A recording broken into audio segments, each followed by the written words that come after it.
వంగవీటి రంగా హత్య వెనుక చంద్రబాబే ఉన్నారని ఆరోపించారు వైఎస్ఆర్సీపీ నేత వంగవీటి నరేంద్ర. వెండిపోటు హత్య రాజకీయాలకు బ్రాండ్ అంబాసిడర్ చంద్రబాబు అని మండిపడ్డారు. తనను చంపటానికి చంద్రబాబు ప్రభుత్వం కుట్ర పన్నిందని, తనకు ప్రాణహాని ఉందని అసెంబ్లీలోనే రంగా చెప్పారని గుర్తు చేశారు. చంద్రబాబు అప్పటి హోంమంత్రి కోడెల శివప్రసాదరావు సహకారంతోనే రంగా హత్య జరిగిందని ఆరోపించారు వంగవీటి నరేంద్ర. ఎంతో మంది నాయకులు అడ్డుకుంటే రాజశేఖర్ రెడ్డి గారే ఆయనకి తప్పనిసరిగా ఒక మంచి ప్రజాదరణ ఉన్నటువంటి నాయకుడు అని చెప్పని ఎమ్మెల్యే టికెట్ ఇవ్వడం కూడా జరిగింది. అలాంటి మంచి స్నేహితుల మధ్య మీరు ఇవాళ మీ అవసరాల కోసం బురద జల్లటం ఎంతవరకు కరెక్ట్ అని అడుగుతున్నాం. మరి అలాంటి ఎదుగుతున్నటువంటి నాయకుడిని మీరు అడ్డుకొనడానికి మీ అధికారాన్ని అడ్డుపెట్టి మీకు అనుకూలంగా పనిచేసేటువంటి ఇక్కడ ఎస్పీని వ్యాస్ని వేసినటువంటి ఆయన ద్వారా మమ్మల్ని ఇబ్బంది పెట్టి, అంటే ముఖ్యంగా రంగా గారు చేస్తున్నటువంటి ఆయన అనుచరుల్ని కానీ ఆయన కార్యకర్తల్ని కానీ ఆయనని కానీ ఎన్నో సందర్భాల్లో ఇబ్బందులు పెట్టినటువంటి వార్తలు అప్పుడు పేపర్లలో ఎన్నో వచ్చాయి.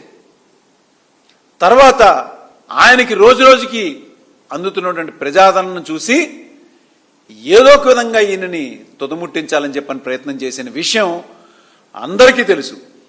మరి అదే వంగవీటి మోహన్ రంగా గారు నిజంగా రాజశేఖర రెడ్డి గారితో కన ఇబ్బంది ఉండుంటే ఆయన అసెంబ్లీ సాక్షిగా స్వయంగా రంగా గారే, అదే ముఖ్యమంత్రి ఎన్టీ రామారావు గారు ఉన్నారు, అక్కడ చంద్రబాబు నాయుడు గారు ఉన్నారు, మిగతా మంత్రులందరూ ఉన్నారు, హోమ్ మినిస్టర్ కోడెల శివప్రసాద్ ఉన్నారు, అందరు ఉండగానే అదే అసెంబ్లీలో ఆయన ఏం చెప్పారు? ఈ ప్రభుత్వం నన్ను చంపడానికి కుట్ర పన్నింది, నాకు ప్రాణహాని ఉంది అని ధైర్యంగా చెప్పారు.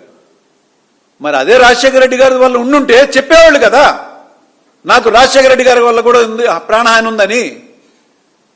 ఇంత స్పష్టంగా ఆయన నోటితో ఆయనే నాకు ప్రాణహాని ఉంది అని అసెంబ్లీ సాక్షిగా చెప్పినటువంటి రంగా గారిని ఆయన మాటలను పక్కన పెట్టి ఇంత నీచానికి దిగజారుతారా మీరు రాజకీయాల కోసం? నాకు సెక్యూరిటీ ఇవ్వండి అని చెప్పని ఆయన చాలా స్పష్టంగా అడిగారు. ఆయనకు ఆ రోజు ప్రజల్లో ఉన్నటువంటి ఆదరణ వల్ల మిమ్మల్ని ఎండగడుతున్న, మీరు చేస్తున్నటువంటి తప్పుల్ని ఎండగడుతున్న చూసి తట్టుకోలేక ఆయన్ని చంపించాలని మీకు అనుకూలమైనటువంటి అధికారుల్ని మీరు ఎక్కడ ఎస్పీలుగా పంపించి ఆయన్ని ఎన్ని రకాలుగా ఇబ్బందులు పెట్టారు.